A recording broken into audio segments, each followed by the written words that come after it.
అలాంటి ఎప్పుడు కూడా ఆ భగవంతునిపైన ధ్యాస పెట్టుకొని ఉండడమే ఉత్తములు. అది బాబా 3వ కేటగిరీలు ఇచ్చాడు. అందుకనే ఒక భక్తుడు మామిడి చెట్టును చూపించి అడిగినప్పుడు బాబా చెప్తారు కదా, బాబా బాబా ఈ పూత అంతా మామిడి చెట్టుకి ఇంత పూత పూసింది, ఏంటి ఈ పూత అంతా పంట అవుతుంది అంటే బాబా అంటాడు పూత రాలిపోతుంది, పిందెలు రాలిపోతాయి, లాస్ట్లో కొన్ని పండ్లు మాత్రమే మిగులుతాయి అంటాడు.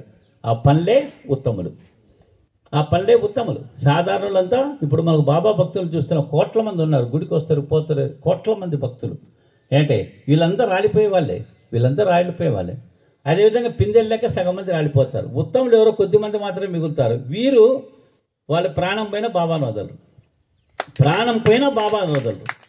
చివరి శ్వాస ఉన్నంత వరకు వాళ్ళకు బాబానే భగవంతుడు, బాబానే నమ్ముకుంటారు. వారు ఉత్తములు. వారు చివరి వరకు ఉంటారు, మాగిన మామిడి పండులాగా ఉంటారు. వారు ఉత్తమ స్థాయికి చెందినవారు. అలాంటి ఉత్తమ స్థాయికి చెందిన వారు నిజమైన సేవకులు. అది బాబా చెప్పాడు.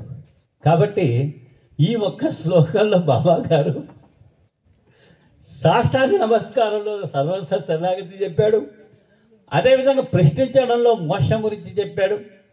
సేవలో సర్వస్వ సేవ గురించి చెప్పాడు. ఈ ఒక్క శ్లోకం సరిపోదు మనకు.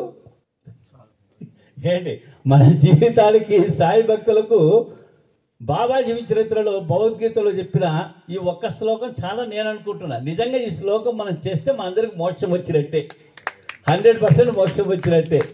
భగవద్గీతలో ఉన్న అద్భుతమైన శ్లోకాన్ని ఒక్క శ్లోకంలో బాబా భక్తులు మొత్తం బాబా చెప్పేశాడు. అది బాబా చెప్పిన గొప్ప విషయం. ఇక బాబా చెప్పిన ఈ యొక్క భగవద్గీతలో ఉన్న కొన్ని అంశాలు, ఆ శ్లోకాలలో ఉన్న అర్థాలు పరమార్థాలు, బాబా జీవిత చరిత్రలో బాబా చెప్పిన అర్థ పరమార్థాల గురించి కొన్ని మనం ఒకటి చదువుకుందాం. అయితే నాకేంటంటే భగవద్గీత మీద జ్ఞానం లేదు. ఫస్ట్ విషయం, భగవద్గీత నేను ఒక్కసారే చదివాను సార్, మీ లెక్క ఎక్కువసార్లు చదవలేదు. భగవద్గీత శ్లోకాలు నాకు కంఠస్థం రావు. భగవద్గీత శ్లోకాలను నాకు మీరు పాడినట్టు నేను పాడలేను. ఎందుకంటే కరోనా సమయంలో నేను భగవద్గీత చదివానండి ఒక్కసారిగా, తర్వాత చదవలే.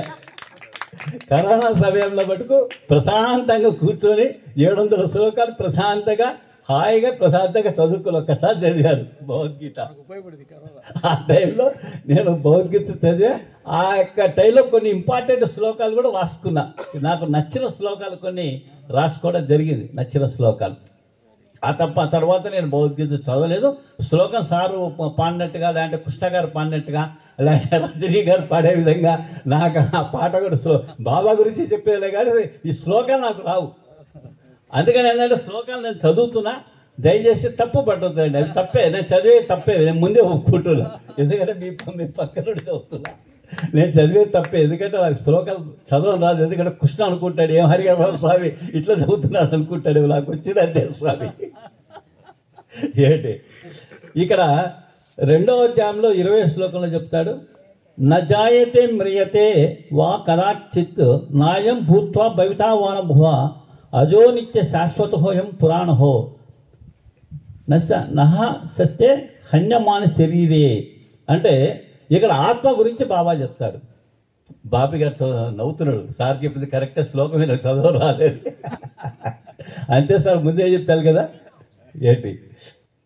కాబట్టి ఇక్కడ బాబా గారు చెప్పింది ఏంటంటే ఆత్మతత్వం.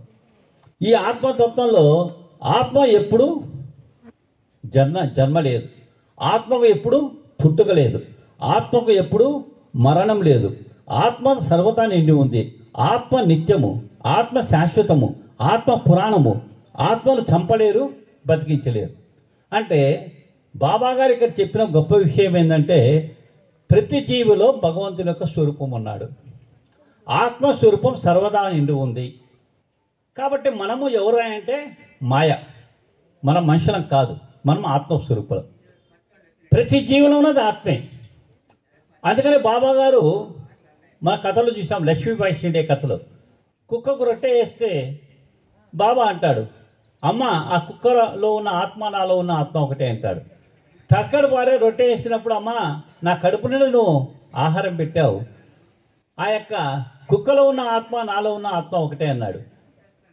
అదేవిధంగా ఉపాసన శాస్త్రి దగ్గరికి బాబా నేను భోజనానికి వస్తానని చెప్పి అన్నప్పుడు ఉపాసన శాస్త్రి భోజనం తీసుకొని వస్తూ ఉంటే ఒక పేదవాడు పక్కన నిలబడి నాకు అన్నం పెట్టమంటే కాదని బాబా దగ్గర తీసుకొచ్చినప్పుడు అప్పుడు బాబా అంటాడు ఉపాసన శాస్త్రితోటి, నీవు ఆహారం తీసుకొచ్చేటప్పుడు నేను పేదవాడిగా ఒక రోగిగా పక్కకు నిలబడి ఆహారం అడిగాను, నువ్వు నాకు పెట్టలేదు కదా, నేనే ఆయన అని చెప్పి బాబా అంటాడు. అదేవిధంగా రెండోసారి మరలా ఉపాసన శాస్త్రి తప్పైంది బాబా, మరలా నీకు ఆహారం తీసుకొస్తానని చెప్పి రెండోసారి ఆహారం తీసుకొని వస్తూ ఉంటే మళ్ళీ బాబా కుక్క రూపంలో ఉపాసన శాస్త్రి వెంటబడతాడు ఆహారం కోసం. అప్పుడు కూడా ఉపాసన శాస్త్రి బాబాను గుర్తుపట్టలేక ఆహారం బాబా దగ్గర తీసుకొని వస్తే అప్పుడు బాబా ఏమంటాడు అంటే, కుక్క రూపంలో వచ్చింది నేనే కదా, నన్ను నువ్వు గుర్తుపట్టలేదా అంటాడు. అంటే బాబా చెప్పింది ఏంటంటే ప్రతి ఈగలో, ప్రతి దోమలో, ప్రతి చీమలో, ప్రతి కుక్కలో, ప్రతి చోట, ప్రతి ఆత్మస్వరూపం నేనే నేనే నేనే. అంటే భగవద్గీత